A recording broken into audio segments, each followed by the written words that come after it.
Okay, so this is part two. If you missed part one, go take a listen and look at part one.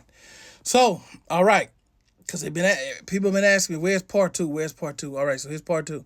So she comes out in the revealing outfit, put the baby down. He hears the jiggle at the door.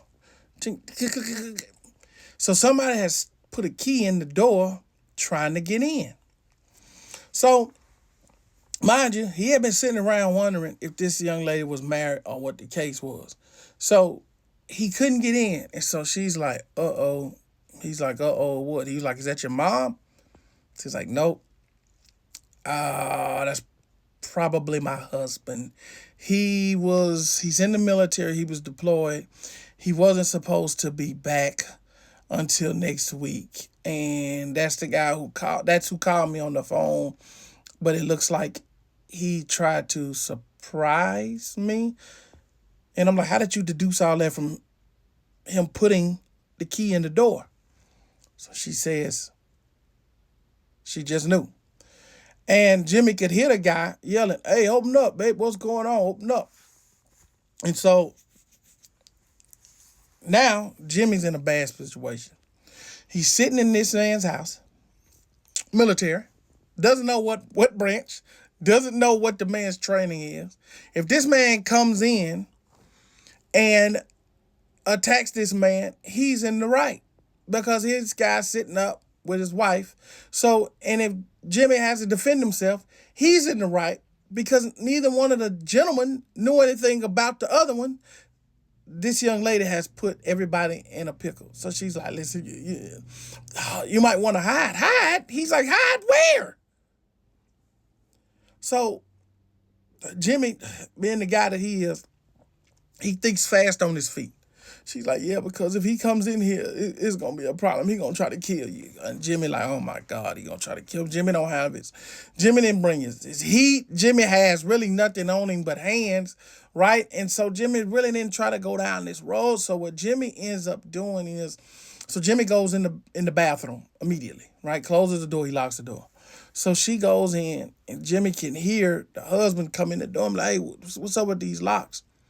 This lady was so egregious, she had got the locks changed. So apparently she does this all the time. So she had gotten the locks changed so that he couldn't sneak up on her. But she went ahead and told him a lie that the mom had lost the key. So they talked to the apartment complex and the apartment guy came and changed the locks. So Jimmy is still in the bathroom. He's hearing all this. But he's like, I got to get out of here. So Jimmy comes up with a plan on the spot. He can't. It is no window that he can jump out of, nothing like that, like the movie. So he comes up with a plan right on the spot. Because all Jimmy needs to do is get to that door.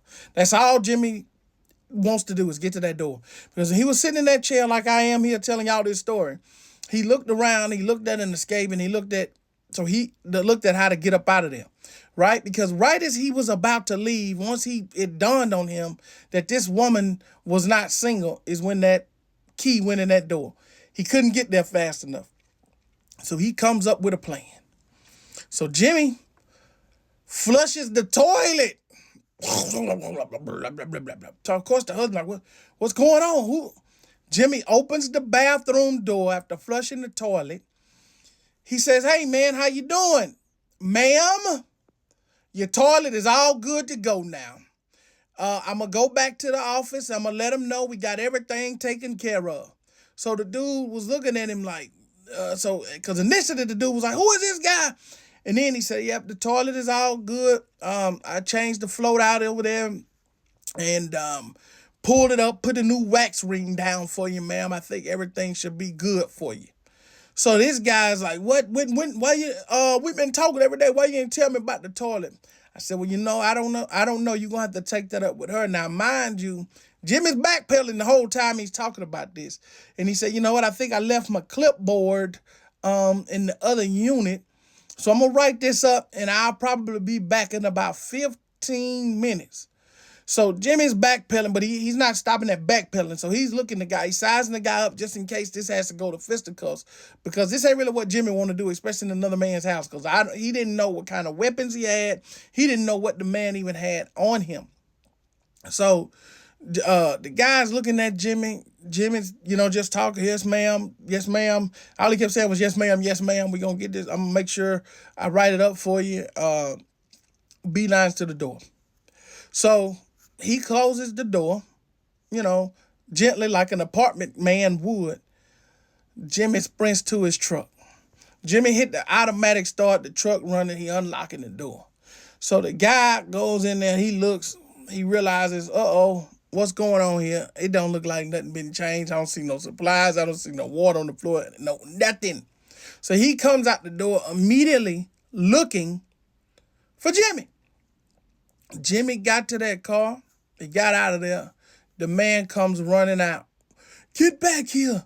You ain't no freaking maintenance, man. But Jimmy had already closed the door and was speeding out. Do you know the man chased Jimmy on foot as long as he could go, like he was some type of Terminator? And so Jimmy got out of there, man, and never spoke to that woman again. Talk about a close call. Hey, Jimmy, that was a good story, man. Listen, that was a good one. That was thinking on your feet, because I don't know if I would have thought about that one. That was a good one. That was a good one, because I would have thought you had to come out immediately swinging on everybody. her, him, and the baby. I mean, but that was a good one. But anyway, that's the end of this story. I'll see you guys on the next one. I'm out.